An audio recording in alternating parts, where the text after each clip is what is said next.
Hello everyone, and welcome back to another episode of Acupuncture is My Life. Now in this episode, I decided I wanted to discuss certain medical conditions that can cause an individual to gain weight and not even realize that it's as a result of their condition. Now I speak with many individuals the same as I'm going to speak with you in this podcast, because some will stop me in the streets, some will stop me in the supermarket. I'll get messages on the Acupuncture is My Life app, and by the way, if you don't already have it, it's free. Download it from the Apple Play Store if you're an iPhone user, or the Google Play Store if you're an Android user. I get messages with individuals being concerned as to why all of a sudden, out of nowhere, they're gaining weight. And they're considering seeing an acupuncturist.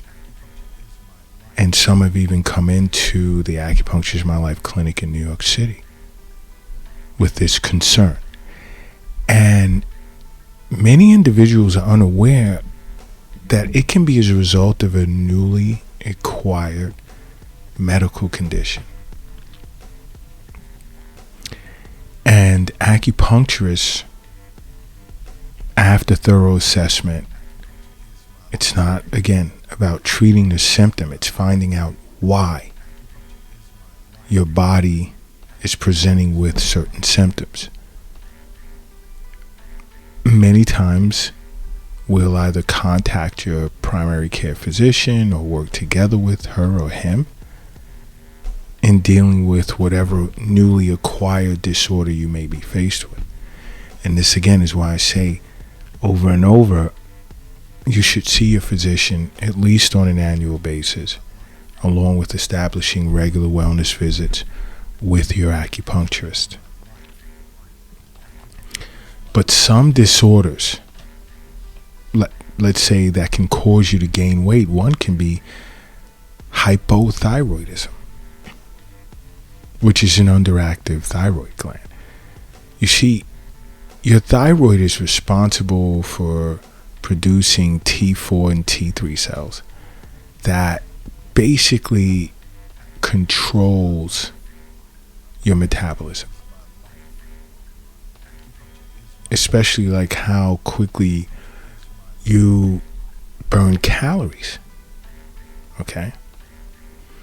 Now, hypothyroidism happens when your thyroid gland cannot produce enough of these hormones,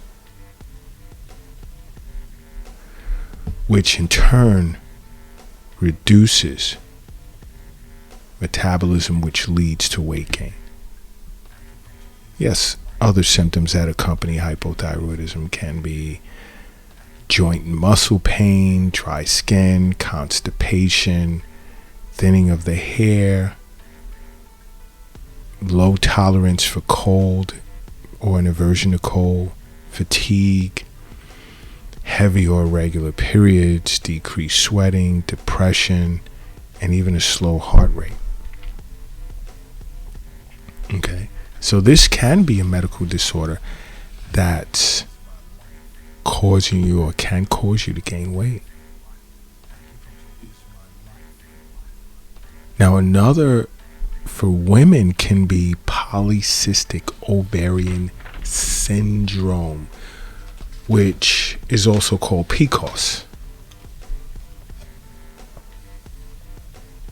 Okay, which is basically a hormonal imbalance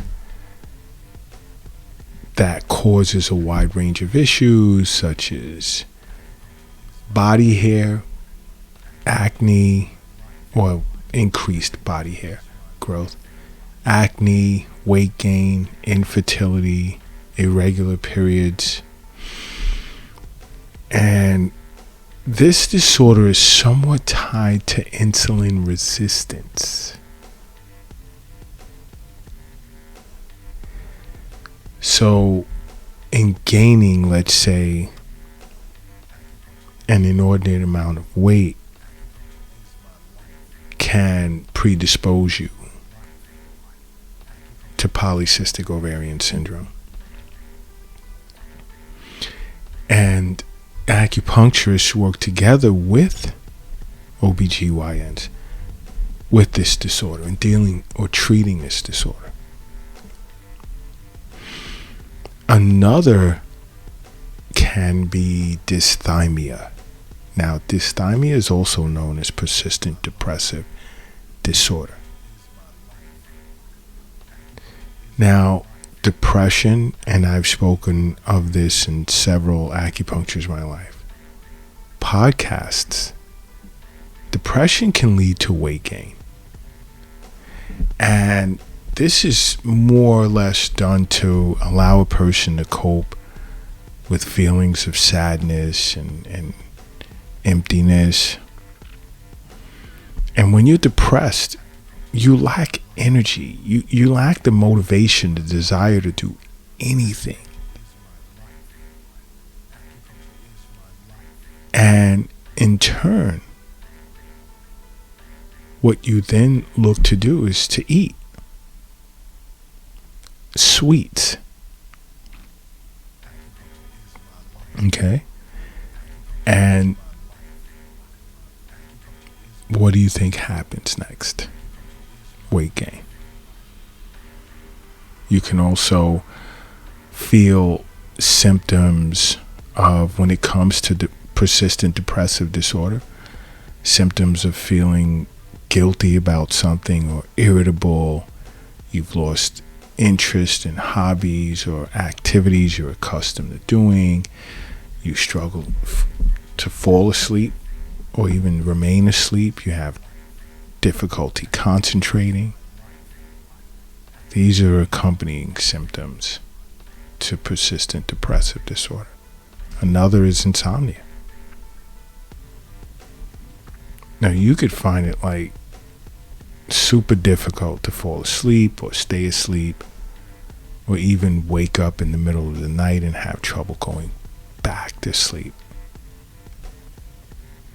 And many individuals with insomnia tend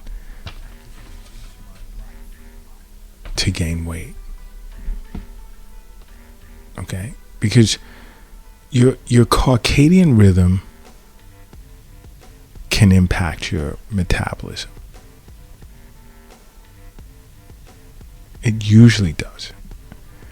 And insomnia will throw them both out of whack.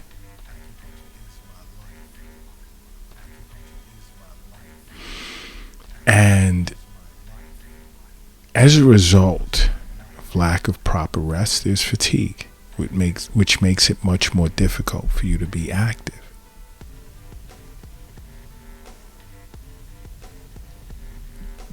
Again, how do you burn off the extra calories? And some individuals make the mistake of trying to, let's say, have a drink before bedtime, which alcohol, more times than not, does help you fall off to sleep. But then I've had a discussion on this in the past. When the alcohol wears off while you sleep, you wake up in the middle of the night. And also, alcohol is loaded with calories. So there's your extra weight. You have to understand, health is wealth. The wealth isn't in the bank. It's not in the safe. It's not in your purse. It's not in your pocket. It's not under your mattress. It's not in the shoebox in the closet. It's not under the doghouse in the backyard. It's in you. It's in you.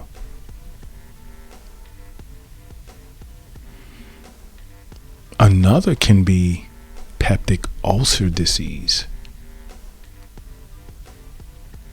Now, when it comes to peptic ulcers, you tend to experience the majority of the pain between meals or at night. And this pain tends to stop when you either take antacids or when you eat. And the pain can last for like minutes or hours, and it comes and it goes. And this can go on for several days. It can go on for weeks. But guess what? Once you notice that the pain subsides when you eat, what do you think many people tend to do? When the pain comes back, it's either antacids or they eat. And many overeat just to suppress the abdominal pain. And of course, this leads to weight gain. It leads to weight gain. Now another is Cushing's syndrome. And now this is when your body's like producing too much cortisol over a long period of time. There's a lot to do with stress. Okay? And producing too much cortisol affects your metabolism, ultimately causing you to, guess what? Gain weight.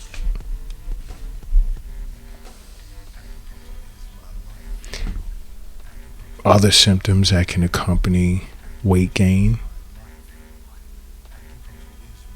is fat tissue depositing in your midsection, your face, your upper back, between the shoulders. Your skin will begin to thin out and you're more susceptible to bruising, increased body hair. You'll start to miss your periods or have irregular periods for your women. It's just to name a few. You know what? If you're operating a vehicle right now, do me a favor. Pull it over to the side of the road. And if you're crossing the street at the moment, hurry up and safely get across the street. And if you're carrying or lifting something heavy, please take a moment and rest it down. Why? Because I need everyone in a relaxed state right now, because I need you to close your eyes. And I need you to say to yourself, acupuncture is my life. And now open them. Boom. You are now brand new. And brand new you are. Now, another medical condition that can cause you to put on extra weight can be congestive heart failure. Now, congestive heart failure is basically when your heart is unable to pump enough blood to meet your body's requirements to function at a normal pace. And then what happens is fluid along with blood begins to build up in your feet, legs, ankles, which can cause rapid weight gain. Even your abdomen may begin to swell. And this fluid and blood can also back up into your lungs, leading to fatigue and shortness of breath. But congestive heart failure can lead to rapid weight gain. Other symptoms of congestive heart failure, congestive heart failure, can be, let's say, a rapid or irregular heartbeat, wheezing, a persistent cough, and there can be like white or even pink phlegm because it has blood in it. And you're waking up to urinate at night. You have difficulty concentrating, chest pain. Those are other symptoms of congestive heart failure, which is why I say, again, seeing your physician on an annual basis or even semi-annual basis and establishing regular wellness visits with your acupuncturist, you tell me where do you go wrong at that point. Because you really want to take this burden of health off of your shoulders. You do. And this is why I'm constantly telling you or recommending that you make acupuncture part of your life. Because acupuncture is my life. What's yours?